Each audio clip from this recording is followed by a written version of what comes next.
계속해서 에베소서 말씀을 제가 열심히 나름 준비하면서 하나님의 은혜를 나누고 있습니다. 참 개인적으로 제가 먼저 은혜를 받는 것 같아서 너무 감사한 시간인 것 같습니다.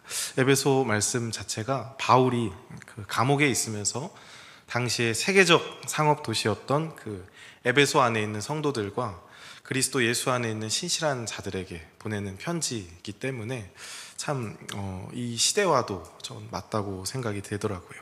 에베소 자체가 한 번 더 짚고 넘어가자면 그 이제 당시 그리스 여신 아르테미스 신전이 있었습니다. 아데미 신전이라고 하죠. 그래서 이 신을 섬기는 제사가 굉장히 성행했던 도시여서 이제 도시 자체가 영적으로 엄청 좀 타락해 있는 그런 도시였던 것이죠. 제 소리 조금만 낮춰주시면 감사하겠습니다. 그래서 에베소서 전체를 이제 보시면 강조되는 게 어떤 마귀나 다른 악한 영들보다 주님이 뛰어나시다. 그리스도께서 모든 것에 주권이 있으시고 그 악신이라고 하죠. 그 어떤 여신이나 어떤 신보다 우리 주님이 가장 뛰어나시다. 모든 것은 주님의 예정이다. 이것이 이제 강조될 수밖에 없는 것입니다. 그 배경을 살펴보면. 그래서 1장 시작부터 우리가 살펴본 것이 성부 하나님의 예정하심, 그리고 우리가 받은 가장 큰 복이었죠. 그리고 또 창조전부터 나를 택하여서 사랑해 주셨고 또 그 앞에서 거룩하고 흠이 없게 하셨다 말씀을 하셨습니다. 그래서 나의 과거의 어떠함이나 지금의 어떠함이나 혹은 미래의 나의 어떠함에 달려있는 것이 아니라 나의 구원 그 자체가 모든 것이 하나님의 예정이셨고 작정이셨고 그의 기쁘신 뜻 안에서 이루어진 일이었다는 것을 강조하는 거죠. 그래서 그 모든 일이 하나님이 계획하시고 성자 하나님 예수 그리스도께서 결실을 맺으시죠. 십자가에서 죽으심 속량 곧 죄사함이라 라고 말하잖아요. 그것으로 완성이 되었다고 나눴습니다. 우리가 받은 가장 큰 사랑이었습니다. 그리고 그 모든 것은 우리가 읽진 않았지만 성령 하나님께서 인치심으로 기업을 보증하신다라고 말한 게 13절부터 말한 거예요. 그래서 1장 13절에서 14절에 이렇게 말하죠. 함께 읽어볼까요? 시작.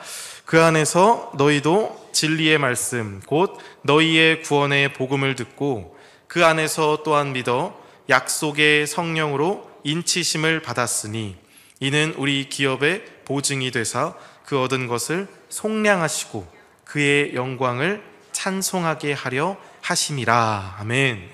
우리의 존재가 그렇다는 거예요. 여러분은 그런 존재입니다 라고 하면서 바울이 계속해서 강조를 하는 겁니다. 확신을 계속 주는 거죠. 우리가 어떤 존재인지 아십니까? 여기서 이제 인치셨다고 표현을 하는 게 정말 정확한 표현인 게, 여러분 인이라는 게 도장이잖아요. 영어로 seal이라고 하는데 말 그대로 그거를 이제 촛농을 떨어뜨려서 꾹 눌러서 인을 치는 겁니다. 이제 이건 내 거다. 어떤 소유권이나 보호에 대한 책임이 있음을 표현하는 법적인 단어거든요. 지금도 그렇지 않습니까? 계약서 이제 다 쓰고 면밀히 살펴본 다음에 마지막에 반드시 뭘 합니까? 지장이나 아니면 도장, 우리의 인을 찍죠. 모든 것 위에 동의한다라는 내용으로 내가 이것을 확증한다라는 것을 꽝 찍은 겁니다. 이건 아무나 못하죠. 권위가 있는 자가, 주인이 그것을 할 수 있는 것입니다. 법적 효력이. 그래서 하나님께서 당신의 자녀, 그 에베소 성도뿐만 아니라 바로 이 자리에 말씀을 듣는 우리 모두 그렇게 인치심으로 봉인하여서 누구도 부정하지 못하게 내 것이다, 나는 하나님 것이다 라는 그것을 쾅쾅 도장을 찍어 놓았다는 것입니다. 오직 그것을 어떻게 우리가 얻어요? 복음을 듣고 그 안에서 또한 믿어서 약속의 성령으로 인치심을 받았대요. 참 은혜 아닙니까 여러분? 바울이 계속해서 이런 은혜, 우리가 받은 그 은혜, 받은 그 신령한 복, 그것들을 계속 축복들에 대해서 말을 하는 거예요. 바울이 막 신이 나서, 처음에 말씀드렸지만 마침표도 찍지 않고 말했다고 하잖아요. 참 전 이걸 보면서 읽을수록 바울이 얼마나 이 하나님께서 바울을 보시기에 귀하게 여겼겠다, 보셨겠다 생각이 드는 게, 이게 마치 막 누군가를 소개할 때 한번 상상을 해보세요. 여러분이 정말 자랑스럽게 여기는 어떤 분이 계세요. 자식이 됐건 남편이 될 수도 있겠죠. 아니면 아버지가 됐건 자기 스승이 됐건 누군가 그분을 막 소개하는 거예요. 이분이 어떤 분인 줄 아십니까? 그럼 어떻게 합니까? 있는 말 없는 말 막 다 붙이면서 막 이분이 이걸 잘하고 이걸 이렇게 뛰어나게 하시고 얼마나 대단한 분이신지 막 신나서 소개를 하지 않겠습니까? 마치 지금 바울이 하나님을 그렇게 막 소개하는 거예요. 누군가 막 엄청난 분이십니다 라고 얘기하는 것처럼 바울이 막 이분이 우리 하나님이 이렇게 하지 않으셨습니까? 저렇게 하지 않으셨습니까? 여러분 기억나지 않으십니까? 막 소개를 하는데 그 하나님 입장에선 참 바울 참 잘한다 그렇게 생각이 될 것 같더라고요. 누군가 저를 그렇게 소개해주면 저도 참 기분이 좋을 것 같아요. 저는 누가 저를 소개할 때는 이걸 잘 먹고 저걸 잘 먹고 얼마나 많이 먹는지 아십니까? 그게 저에게 이미지인가 봐요. 제가 그렇게 자랑스러운지 좋은 의미겠죠. 여러분 누군가 이게 바울이 여러분도 누군가를 소개하고 할 때 혹은 하나님을 누군가에게 소개할 때 그게 이제 전도라고 한다면 어떤 말을 여러분은 하시겠습니까? 우리 하나님이 얼마나 좋으신 분인지 얼마나 위대하신 분인지 그것들을 바울이 참 저는 그 마음이 느껴지더라고요. 에베소서에서 바울의 그 마음 에베소 교인들에게 비록 지금은 힘들지만 다 알잖아요. 바울도 압니다. 바울 자신도 힘든 상황입니다. 아무 희망도 없는 것 같고 너무 어려운 상황 맞지만 우리 하나님 어떤 분인지 알지 않냐. 이 모든 현상과 어떤 표면적인 세계를 넘어서서 근본적으로 하나님께서 어떤 일을 하셨고 또 어떤 일을 하실 건지를 그 일이 예정돼 있고 이미 우리에게 주어졌고 다만 우리는 이 세상에서 그 때를 기다리며 살아가지만 그 소망을 어떤 소망을 우리가 품어야 하는지를 말을 하는 겁니다. 그래서 그 청중들로 하여금 이분의 위대함과 대단함을 알리고자 하는 마음도 있지만 바울 자신의 어쩌면 신앙 고백일 수 있겠다 생각이 들어요. 바울이 이제 이 편지를 쓰면서 다시 한번 자기가 믿는 바울도 어쨌든 사람이잖아요. 얼마나 그 상황이 사실은 인간적으로는 절망되고 힘들었겠습니까? 그러나 이렇게 또 전하면서 편지를 쓰면서 다시 한번 본인이 믿는 하나님의 위대하신가 그런 것들을 다시 되새기는 거죠. 여러분 바울은 감옥에 있습니다. 그 배경과 상황을 생각하면 참 이것이 어떻게 이렇게 할 수 있었을까 놀랍기도 하면서 또 우리가 한번 더 생각을 할 수 있는 것이 우리의 삶에서 어떻게 하나님을 고백하고 또 살아가고 있는가 이것을 점검해 볼 수 있는 것 같아요. 그게 이제 지금까지 우리가 살펴본 내용이었습니다. 그래서 그런 바울의 찬송과 기도, 편지를 빌려서 쓰는 그런 바울의 어떤 기도의 말씀들이 오늘 이어서 이제 직접적으로 에베소 교인을 향한 축복의 기도가 이어지는 거예요. 바울의 중보 기도입니다. 옥중에 갇힌 바울이 고난 중에 있는 그 핍박 중에 있는 에베소 성도들에게 하는 위로의 기도인 것이죠. 그래서 오늘 제목을 우리가 받은 위로라고 정해봤습니다. 여러분은 위로하면 어떤 생각이 드십니까? 어떤 위로를 바울은 또 그들에게 할 수 있었으며 우리가 또 받을 수 있는 위로는 무엇일까요? 여러분 힘드실 때 어떤 말씀이 위로가 되십니까? 혹은 어떤 음식이 위로가 되십니까? 누군가는 여행을 통해 위로를 얻기도 하고 맛있는 음식을 먹으면서 또 위로를 얻기도 하고 좋은 관계와 또 좋은 사람 어쩌면 또 좋은 여행, 좋은 영화 여러 가지 우리가 받을 수 있는 위로가 있겠죠. 저는 이 위로를 생각했을 때 물론 그 위로의 내용도 중요하고 또 위로의 방법도 중요하겠지만 제일 좋은 위로는 내가 정말 귀하게 생각하는 사람 혹은 사랑하는 사람과 이렇게 대화 중에서 사람은 또 관계적 동물이다 보니까 그 대화 속에서 혹은 내가 어떤 존경하는 분이나 의지하는 그런 분에게 듣는 그런 조언이나 이런 것도 참 위로가 될 수 있겠다 생각이 들어요. 누가 위로하느냐 그게 참 중요하지 않겠습니까? 제가 이제 우리 교회에서 사역을 한 지 이제 반년이 넘어서 벌써 한 7개월 정도를 지나고 있습니다.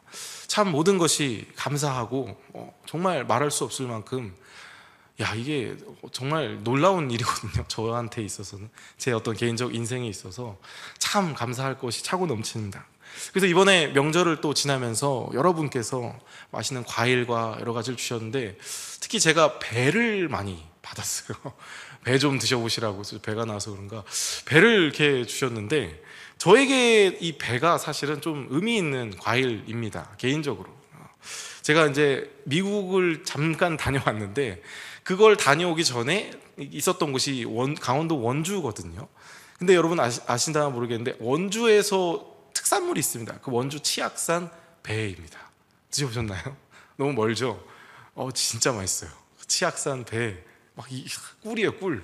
그 막 먹으면 너무 맛있는데, 제가 이제 있기 전에 이제 있던 곳이 원주 치악산인데, 거기서 당연히 명절을 이렇게 지나면서 배를 엄청 주십니다. 그러면 정말 신나게 먹었어요. 그래서 이게 돈 주고 사 먹으려면 비싸지만 주시니까 뭐 감사하게 또 먹고, 또 우리 아들 승준이가 그때 3살이었는데 엄청 먹었습니다. 막 배를 막, 그래서 제일 좋아하는 음식이 배 이렇게 할 정도로 그렇게 신나게 먹고 이제 미국을 넘어가서 이제 배를 또 먹으려고 봤더니 배가 너무 비싼 거예요.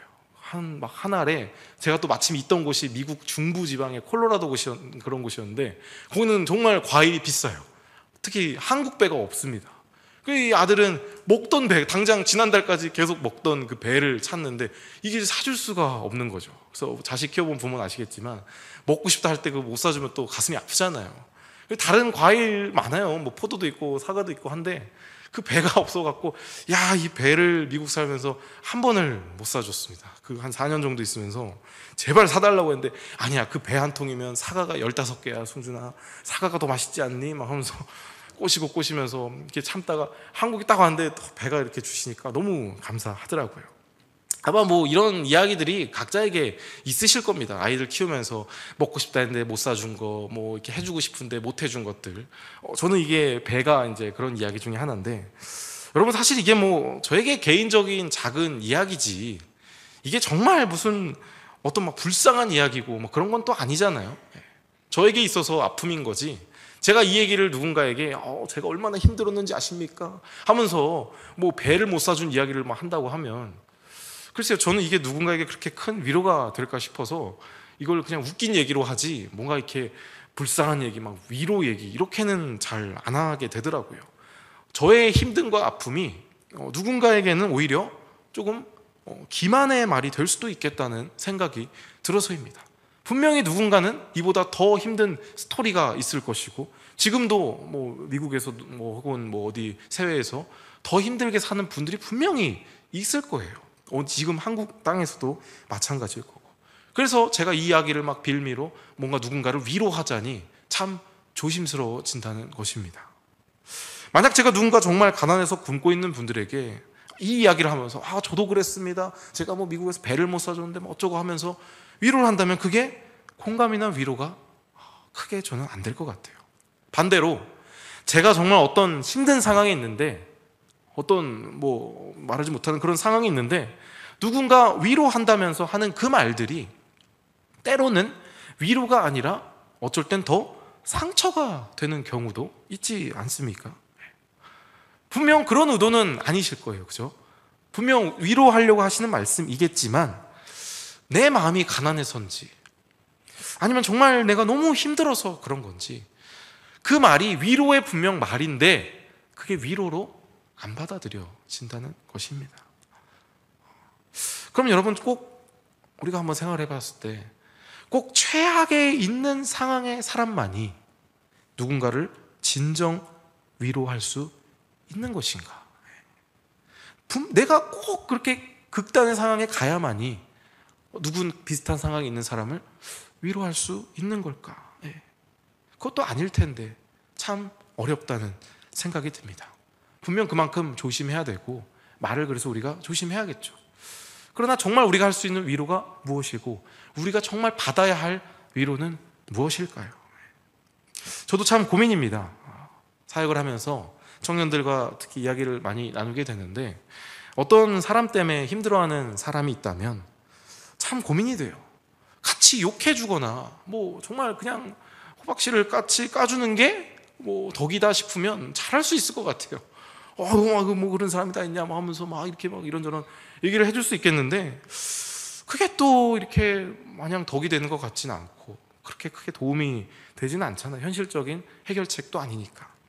정말 현실적인 힘들고 아픔, 어떤 재물적이든 뭐 물질이든 아픔이든 여러 가지 고통을 겪고 있는 분들에게 현실적인 도움을 실제로 드리고 싶고, 어떤 이렇게 하십시오 하면서 문제 해결을 주고 싶습니다. 그런데 모르겠어요.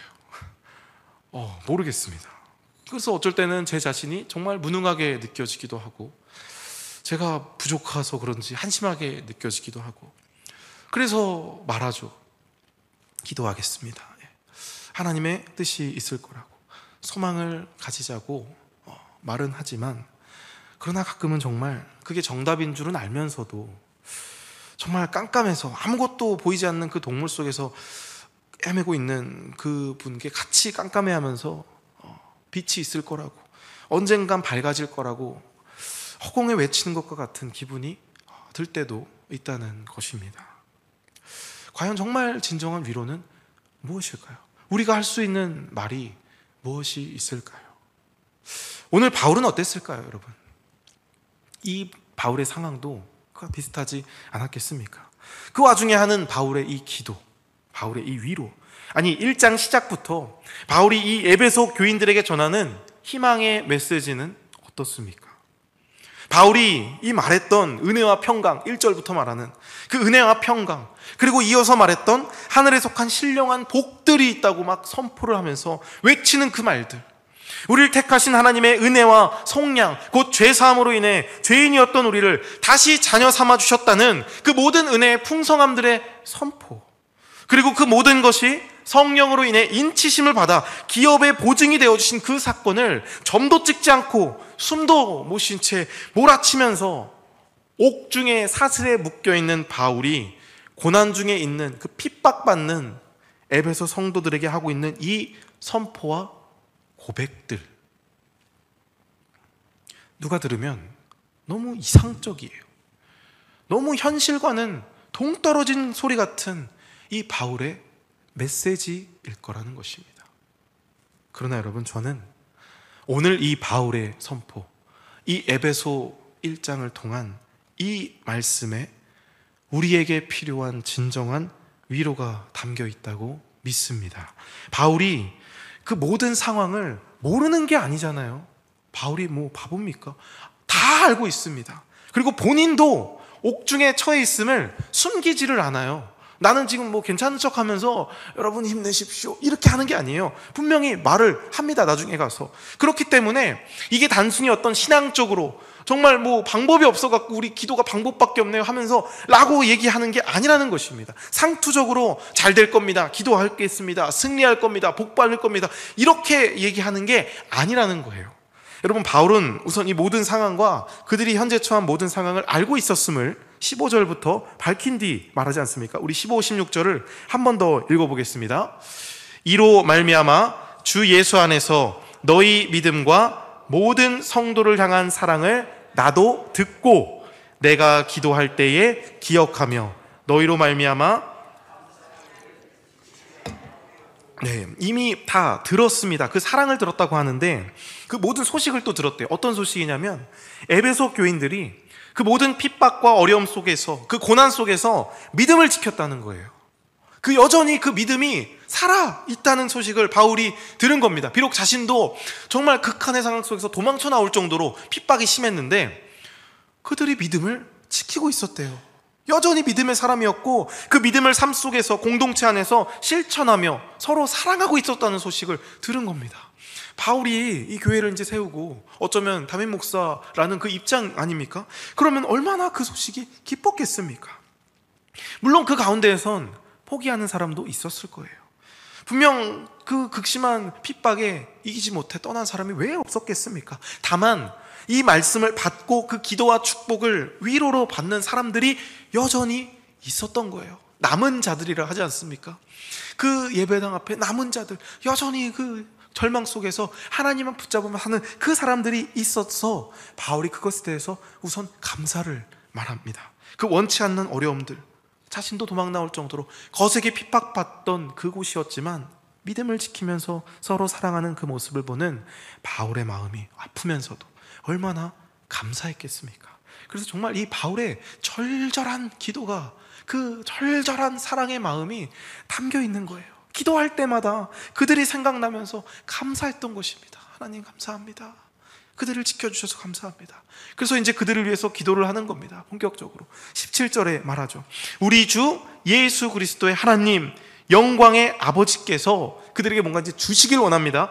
지혜와 계시의 영을 너희에게 주사. 하나님을 알게 하시고 뭘 주세요? 지혜와 계시의 영을 너희에게 주신대요. 이게 이제 바울이 원하는 첫 번째입니다.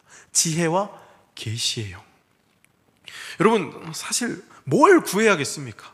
도우심, 인도하심, 통치하심, 구원하심, 다스리심, 이런 것들보다는 바울은 이 대견하고 기특하고 감사한 이 에베소 성도들에게 우리 주 예수 그리스도의 하나님 영광의 아버지께서 무엇을 주시길 원하냐면 지혜와 계시의 영을 너희에게 주시길 원한다고 말하고 있습니다.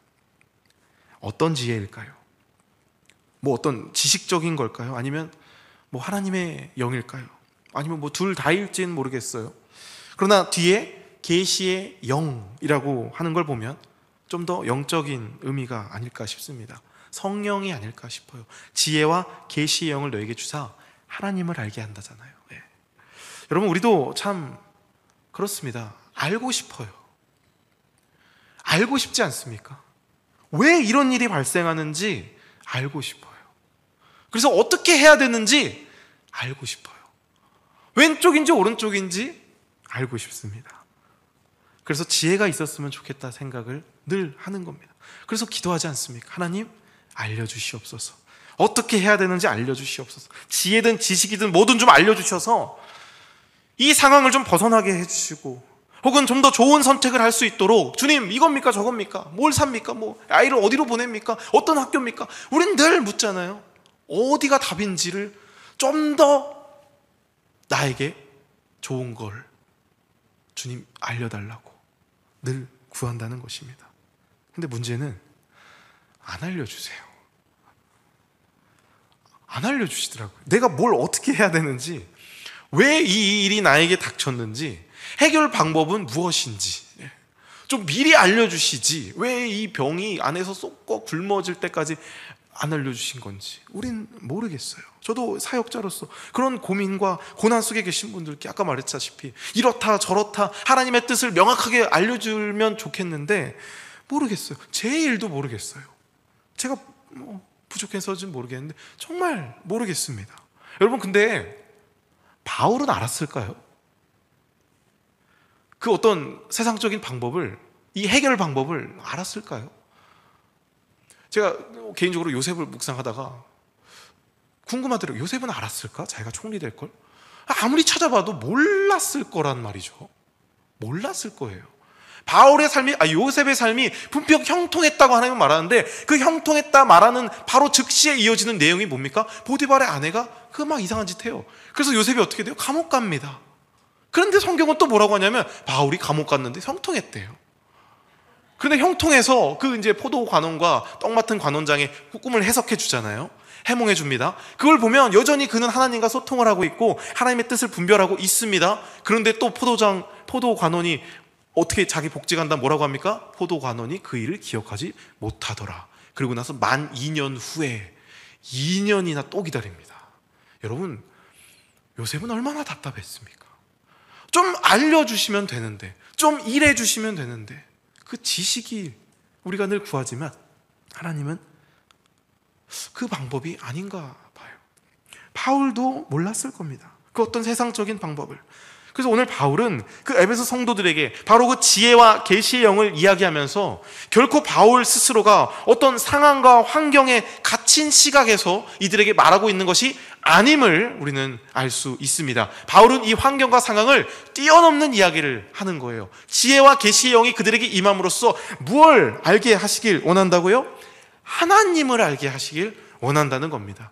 하나님을 알게 하는 그 목적과 이유 역시도 상황과 환경을 뛰어넘는 말을 하는 겁니다. 그래서 이어지는 그 18절에서 바로 그 하나님을 알게 한다는 것이 어떤 건지, 우리가 신앙생활 하면서 늘 구하잖아요. 주를 더 알길 원합니다. 하나님을 보길 원합니다. 이제 그 세상의 시각에서 좀 벗어난 단계죠. 주님을 보길 원합니다. 주님 보여주시옵소서. 주를 보게 하여 주시옵소서 늘 구합니다. 그래서 호세아 선지자도 그렇게 외쳤던 거예요. 너희가 이스라엘 백성이 망하는데 그 북이스라엘이 왜 망하느냐? 하나님을 아는 지식이 없어서 망한다. 그 하나님을 아는 지식이라는 그 안다는 게 영어로 비전이거든요. 보는 겁니다. 여러분 텔레비전 보잖아요.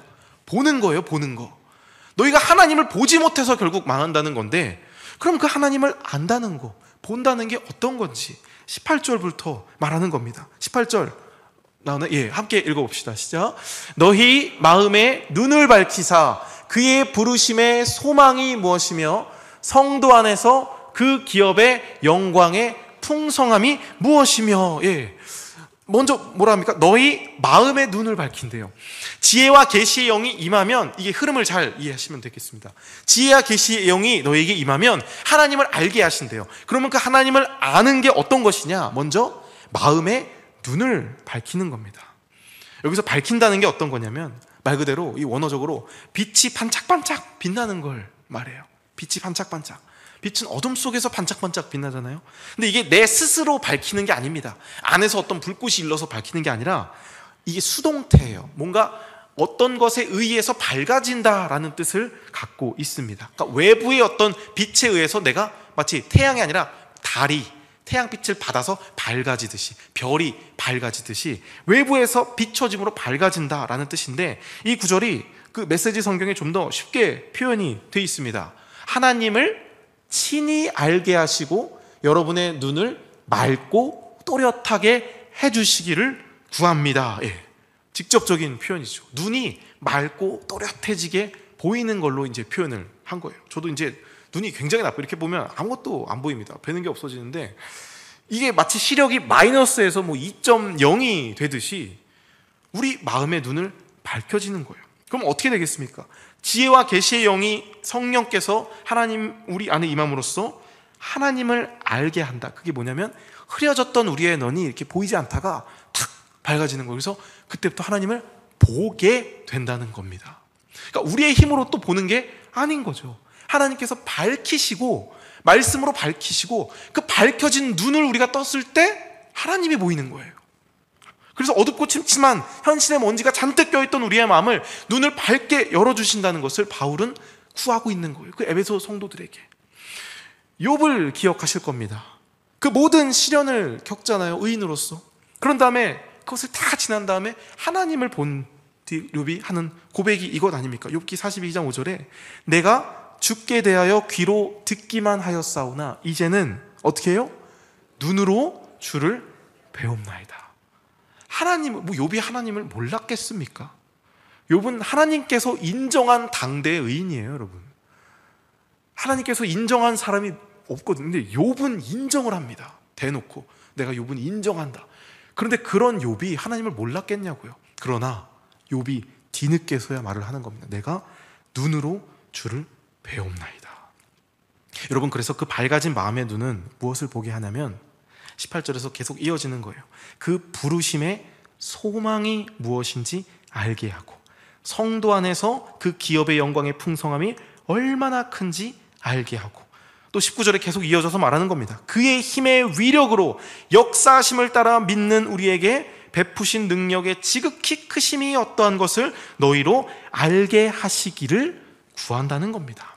이게 줄줄줄 이어져 갖고 이게 무슨 소린가 싶은데, 우리가 사실 여러분 이거를 알고 살아가야 합니다. 신앙인으로서, 자녀로서 여러분이 이미 받은 능력이에요.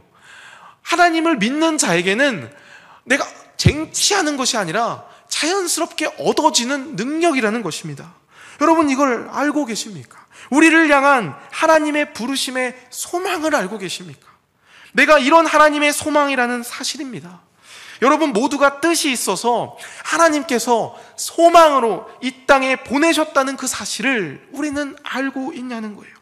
여러분을 향한 기업이 있대요. 여러분, 자녀에게 주는 게 기업 아닙니까? 기업, 유산. 그 자녀됨의 엄청난 풍성한 영광이 우리 모두의 장래에 보장되고 있다는 사실을 우리는 알고 있냐는 것입니다. 아우, 저는 미천한데요. 저는 그렇게 하나님 앞에 업적을 쌓지 못했습니다. 아우, 저분은 그런지 모르겠는데, 아우, 저는 한 게 없는데 어떻게 제가 그럴 수 있겠습니까? 그저 하루하루 힘겹게 살아가는 전데, 그저 하루하루 먹고 사는데 바쁜 전데, 제가 어떻게 그런 소망이 있고 미천한 제가 하나님의 기업을 받을 자격이 있겠습니까? 네, 그럴 수 있어요. 우리는 다 그렇습니다. 그러나 여러분, 우리의 힘이 아닌 그의 힘의 위력, 19절에 말하잖아요. 그의 힘의 위력으로 믿는 우리에게 베푸신 능력이 지극히 크시다는 거예요. 이 말이 너무나 큰 위로라는 것입니다. 우리 힘이 아니라 그의 힘의 위력으로 믿는 우리에게 베푸신 능력. 그래서 여러분, 교회에서는 할 수 없다가 없어요. 할 수 있게 됩니다. 할 수 있습니다. 내가 해야지가 아니라 하게 돼요. 이게 참 놀라운 말인데, 내 힘이 아닌 하나님께서 하게 하신다는 겁니다. 결국 이 하나님의 모든 계획과 실행은, 그 능력은 우리를 이 참 못나고 뿔나고 제 멋대로 가는 그런 우리를 이렇게 세워주십니다. 하나님의 우리를 향한 최종 목적이 있습니다. 우리 20절부터 23절까지의 말씀, 우리 한 목소리로 여러분을 향한, 우리를 향한 하나님의 계획입니다. 함께 읽겠습니다. 그의 능력이 그리스도 안에서 역사하사 하늘에서 자기의 오른편에 앉히사 모든 통치와 권세와 능력과 주권과 이 세상뿐 아니라 오는 세상에 일컫는 모든 이름 위에 뛰어나게 하시고, 또 만물을 그의 발 아래 복종하게 하시고, 그를 만물 위에 교회의 머리로 삼으셨느니라. 교회는 그의 몸이니 만물 안에서 만물을 충만하게 하시는 이의 충만함이라. 아멘. 혹시나 해서 우리를 이렇게 만든다는 얘기 아니라 이제 그리스도를 설명을 하는 거죠. 그래서 그 그리스도께서 죽은 자 같은 다시 살리시고 하늘의 오른편에 앉히셨고, 통치와 권세와 능력과 주권과 이 세상뿐 아니라 모든 그 세상의 이름이 그 그리스도의 발 앞에 이제 엎드리는 거예요. 그의 능력으로 그리스도를 다시 살리신 거죠. 그래서 지금 보십시오, 여러분. 세상 높은 줄 모르고 바벨탑은 아무것도 아닙니다. 지금 세상을 보면 모든 그 세상이 하나님을 부정하고 있어요. 하나님 없이도 너무 잘 살 수 있다라고, 우리가 우리의 이름을 높여보자 라고 하면서 하나님과 같은 것들을 수도 없이 만들어내는 이 세상. 그런데 그 모든 주권과 통치와 권세와 능력이 결국 그의 발 앞에 굴복할 것인데, 예수께서 오실 그날을 말하는 거겠죠. 근데 그 그리스도가 그냥 단순하게 그리스도로 오시는 것이 아니라 이 세상의 머리가 아닌 어디의 머리인가요? 교회의 머리가 되어주시겠다는 겁니다. 여러분, 교회는요 바로 이런 곳이에요. 그냥 단순히 어떤 건물, 우리가 생각하는 그냥 뭐 밥하고 와서 밥 먹고 사람들이 웃고 떠들고 하나님 얘기하는 그런 단순한 곳이 아니라 하나님의 그 계획의 완성의 종착점이 이루어질 곳이 바로 교회라는 곳입니다. 그래서 바울이 말하는 거예요. 에베소 교회야, 정말 그 희망 없어 보이는 핍박 속에서, 세상 속에서, 핍박 중에, 고통 중에, 어려움 속에 있는 그 하나님의 자녀들아, 너희의 머리가 있다. 바로 그리스도식, 예수 그리스도가 지금 너희의 머리 아니냐. 너희는 그의 몸임을 기억하라. 여러분, 그래서 교회는 하나님의 소망입니다. 우리 찬양, 예수는 세상의 소망이라고 얘기를 하잖아요. 교회는 하나님의 소망이고, 그 교회가 머리가 되신 분이 바로 그리스도이신 것입니다. 그래서 교회 안에서 예수께서는 교회 안에서 말씀하시고 교회 안에서 활동하시며 교회를 통해서 만물을 당신의 임재로 가득 채우는 것입니다. 하나님께서는 바로 그 교회를 우리로 세우신 겁니다. 여러분께서 그 교회의 재료로서 지금 세워져 있는 것입니다. 우리가 바로 그 교회인 것입니다. 그 자부심, 내가 어쩌면 책임감이라고 표현할 수 있겠죠. 내가 바로 그 교회구나. 그 사랑하는 예수 사랑 교회 여러분, 오늘 이 사실, 이 약속이 우리의 위로가 되기를 소망합니다. 세상의 위로와 사람의 위로는 한계가 있습니다. 여러분, 아픈 것이 나섰다고 또 안 아플까요? 나사로가 죽었다 살아났습니다, 심지어. 근데 여러분, 나사로가 지금도 살아있습니까? 죽었어요. 결국 다 죽습니다. 그 세상의 위로와 한계는, 위로와 그 어떤 세상의 위로는 한계가 있는 거예요. 우린 결코 그러한 위로로 만족할 수가 없는 존재입니다. 그래서 오늘 바울에게 있어서 위로란 단순히 눈앞에 닥친 문제를 해결할 방법이나 어떤 해묵은 미래를 향한 건조한 소망의 메시지가 아니라 바로 그 현실 속에서, 그 마주한 현실 속에서 여전히 불처럼 타오르고 계신 성령 하나님의 일하심이었습니다. 지혜와 계시의 영이 너희에게 임하사 하나님을 보게 하시는 그것인 거예요. 그래서 그 하나님을 보게 함으로써 우리를 향한 소망과 기업의 영원한 풍성함을 느끼게 함으로써 결국 우리가 어떤 존재인지를 깨닫게 하는 겁니다. 하나님은 우리를 여전히 교회라고 선포를 하고 계신 것입니다. 여러분의 삶이 곤고하고 어려울 수 있습니다. 이유를 알 수 없는 뜬모를 스마는 풍파로 눈물이 마를 새가 없는 날도 있을 것입니다. 때론 여러분 스스로의 연약함 때문에 내 자신이 너무 무력하고 무능하게 느껴져서 내가 잘하고 있는 건가? 내가 이렇게 하는 게 맞나? 탄식이 나올 때도 있을 것입니다. 실패가 너무 익숙해서 아예 시작도 자신 없는 때도 있을 것입니다. 그러나 여러분, 우리 주 예수 그리스도의 하나님의 영광의 아버지께서 구하는 우리에게, 여러분에게 지혜와 계시의 영을 주실 것입니다. 그래서 하나님을 알게 하실 줄 믿습니다. 그때 우리 여러분의 마음의 눈이 밝아지게 될 것입니다. 여러분의 마음의 눈을 열어주 주의 소망과 그 크신 영광의 기업의 풍성함을 보게 하실 것입니다. 그리고 교회를 통한 그의 능력의 일하심을 우리 모두는 경험하게 될 줄 믿습니다. 바로 우리가 그 교회입니다.